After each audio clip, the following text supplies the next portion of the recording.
Parliament ఎన్నికలపై focus చేసింది BRS. Assembly ఎన్నికల్లో ఓటమితో ఎంపీ ఎలక్షన్స్లోనైనా సత్తా చాటాలని చూస్తోంది. ఎన్నికల కోసం సిద్ధం కావాలని పార్టీ నేతలను ఆదేశించారు ఆ పార్టీ వర్కింగ్ ప్రెసిడెంట్ కేటీఆర్. పక్కా ప్రణాళిక ప్రకారం ముందుకెళ్లాలని జనవరి 3 నుంచి సమీక్షా సమావేశాలు నిర్వహిస్తామన్నారు. కాంగ్రెస్ ప్రకటించిన గ్యారంటీలను అమలు చేసే వరకు పోరాడతామన్నారు గులాబీ లీడర్లు.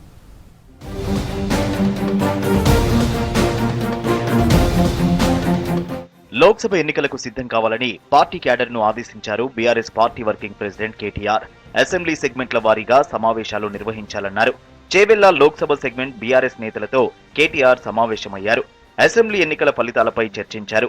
ఓడిపోయిన అభ్యర్థులే అసెంబ్లీ సెగ్మెంట్ల ఇన్ఛార్జీలని చెప్పారు మాజీ మంత్రి కేటీఆర్. చేవెళ్ల ఎంపీగా మళ్లీ పోటీ చేయాలని కేటీఆర్ చెప్పారన్నారు ఎంపీ రంజిత్ రెడ్డి. బీఆర్ఎస్ ప్రభుత్వం రాష్ట్రంలో అనేక సంక్షేమ పథకాలు అమలు చేసిందన్నారు. 6 గ్యారంటీలు అమలు చేస్తామని అధికారంలోకి వచ్చిన కాంగ్రెస్ ఇచ్చిన హామీలను నెరవేర్చలేదని విమర్శించారు. అసెంబ్లీ ఎన్నికల్లో బీఆర్ఎస్ ఓడిపోయిన నియోజకవర్గాలపై ప్రత్యేక దృష్టి పెడుతున్నామన్నారు ఎంపీ రంజిత్ రెడ్డి.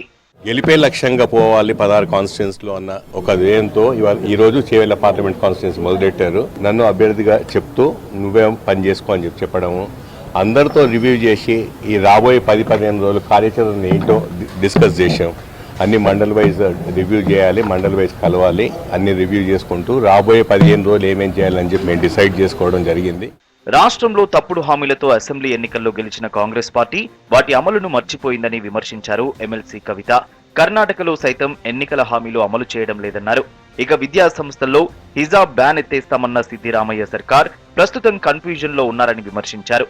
ఇండియా కూటమి నేతల కామెంట్స్ పై రాహుల్ ఎందుకు మాట్లాడటం లేదని ప్రశ్నించారు కవిత. ఎలక్షన్లు రాగానే ఏది పడితే అది మాట్లాడి 2 ఓట్లు సంపాదించుకున్నాం అనేటటువంటి ప్రయత్నాలు కొన్ని పార్టీలు చేస్తా ఉన్నాయి. ఈ పార్టీలు ఐఎన్డీఏ అలయన్స్ లో భాగస్వాములుగా ఉన్నాయి.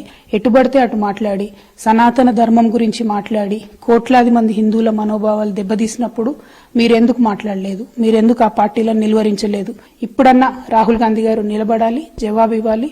తెలుగు ప్రజలకే కాదు యావత్ దేశ ప్రజలందరూ కూడా వారు జవాబు ఇవ్వాలని చెప్పి నేను డిమాండ్ చేస్తా ఉన్నాను.